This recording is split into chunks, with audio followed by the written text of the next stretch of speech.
नमस्कार साथियों। आज महाश्वेता देवी जो एक विलक्षण लेखिका थीं, उनके बारे में बात करते हैं। बांग्ला साहित्यकार एवं सामाजिक कार्यकर्ता महाश्वेता देवी नहीं रहीं। अब जबकि लेखन व्यवसाय हो गया है और किराए के लेखक भी मिलने लगे हैं, उनका जाना एक युग का उनके साथ चला जाना है। 1996 में ज्ञानपीठ पुरस्कार से सम्मानित महाश्वेता देवी अपने सच्चे और प्रभावी लेखन के लिए जानी जाती रही हैं।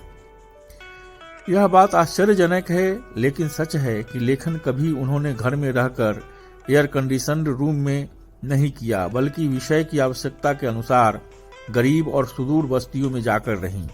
उनके बीच महीनों रहती थीं, तब जाकर उनके उपन्यास की भावभूमि तैयार होती थी। उनके संघर्ष को वे जीती थीं, तब कहीं उनकी कलम झरती थी। उनकी सच्ची मेहनत और ईमानदारी ही उनके लेखन की पहचान बनी। उन्होंने स्वयं को दुनिया के समक्ष पत्रकार, लेखक, साहित्यकार और आंदोलन धर्मी के रूप में सशक्त रूप में प्रस्तुत किया।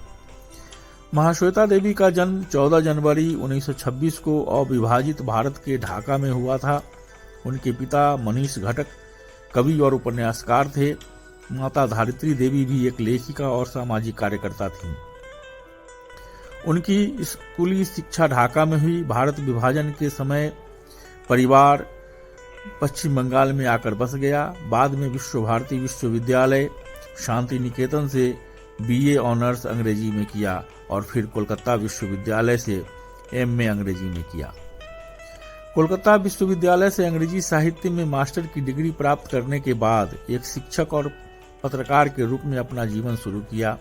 कलकत्ता विश्वविद्यालय में अंग्रेजी व्याख्याता के रूप में नौकरी भी की। 1984 में अपना सारा जीवन लेखन को समर्पित कर दिया और स्वेच्छा से सेवानिवृत्ति ले ली।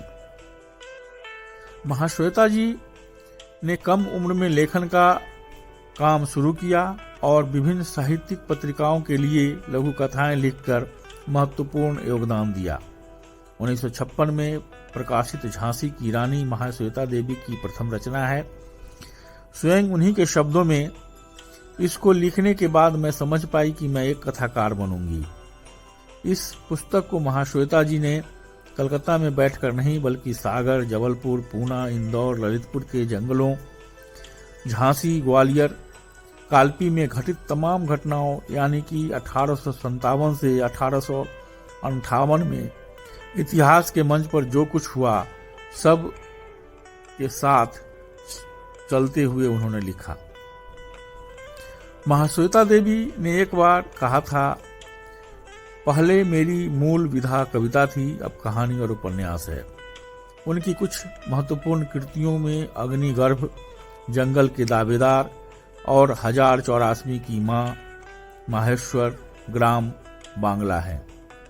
उनकी कहानियों के 20 से अधिक संग्रह प्रकाशित किए जा चुके हैं। उनके उपन्यासों में मानवीय संघर्ष का चित्रण इतना जीवंत मिलता है कि पढ़ते हुए पाठक नीरव खामोशी ओढ़ लेता है।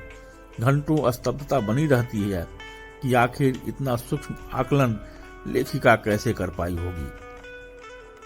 जाहिर है यह पैनापन उनकी इसी आदत के चलते लेखनी में आया कि जब तक देखो नहीं, स्वयं भोगो नहीं, तब तक कलम से लिखना और काल्पनिक चमत्कार पैदा करना लेखन के प्रति गुनाह है। वे इस बात की घोर विरोधी रहीं कि कमरे में बैठकर कोरे आंसू बहाए जाएं। उनकी नायिका प्रखर और मुखर मिलती है, उनकी ही तरह विचारों की स्पष्टता और भावों की सरलता एक साथ उनके लेखन में नजर आती रही। उनके जाने के बाद अब शायद ही ऐसे लेखक बचे हैं जो महीनों जंगलों और बस्तियों में जाकर रहें, गरीबों की पीड़ा, उनका संघर्ष, उनकी जीवन शैली को आत्मसात करें और फिर उठाए अपनी कलम। उनके पाठक से ज्यादा व्यथित वे लोग हैं जिनके साथ, जिनके बीच वे वर्षों अपनी पहचान ना बताकर रहीं, जिनके संघर्षों की वे आवाज बनी। उनके लेखन और व्यक्तित्व की सच्चाई को नमन।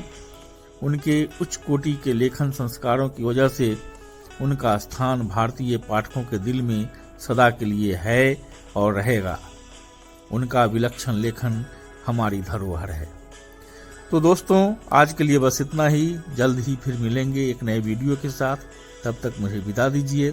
और हाँ, अगर अभी तक आपने मेरे इस चैनल को लाइक नहीं किया है तो लाइक कीजिए, सब्सक्राइब कीजिए। नमस्कार, जय हिंद, जय भारत।